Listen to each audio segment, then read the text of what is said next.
Aunty வணக்கம் வணக்கம் வணக்கம்.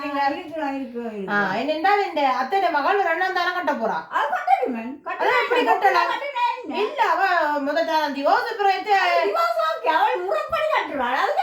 அது திவோஸ் செய்யறே பெரிய குற்றம். குற்றம் இல்ல. அவனோட வாழ முடியாத அவன் அடிக்கிறான் கொள்ளுறான். அடிக்க அவளுக்கு நோவம் வேண்டி நோவம் வேண்டி அடி வாங்கிட்டா அந்த காலத்திலயே அடி வாங்குறது அது படிப்பறிவு இல்லாத அடி வேண்டிச்சு. நான் அந்த காலத்துல அடி வேணா படிப்பறிவு இல்லாத. ஆனா இப்ப வேண்டாம். இப்ப படிச்ச வேணும். அவளுக்கு நோவம் வேண்டி பெற்ற காலத்தா இருப்பார் நோவம் வேண்டி நல்ல விளையாட்டு உங்களை அவன் உள்ள ஒம்பளை பிள்ளைக்கு இன்னொருத்தன் வந்து கல்யாணம் கட்டி வந்து அடிச்சா அதுக்கு நோவும். அது மாதிரி நான் அவர்கிட்ட நோவும் எனக்கு தெரியாதா. நாங்க கல்யாணம் கட்டலாம்.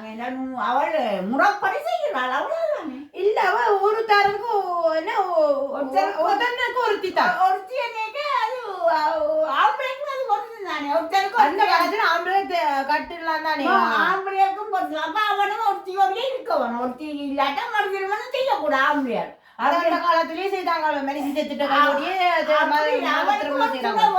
உங்களுக்கு நான் உங்களோட சமுதாயம் அவள்கிட்ட உதவிக்கு 4 பேர் வந்து போனா உதவிகளுக்கு பிறகு அதுக்கு பட்டம் சூட்டி போடணும். அதை விட அவங்களோட புருஷனோட கல்யாணம் கட்டி ஒழுக்கமாக இருந்தால் செய்யலாம். என்ன இருந்தாலும் நான் இந்த கல்யாணத்துக்கு போக போறேன் இல்லை. அதுதான் செய்தி சொல்றேன். மச்சால் இப்படி ஒரு பெரிய குண்டு போட்டுட்டா நான் போக மாட்டேன் கல்யாணத்துக்கு. சரி இந்தியா ஒருத்தனுக்கு ஒருத்தி தானே. ஒருத்தனுக்கு ஒருத்தி ஏண்டா ஆம்பளை கட்டணும். ஆனால் பொம்பளை கட்டக்கூடாது.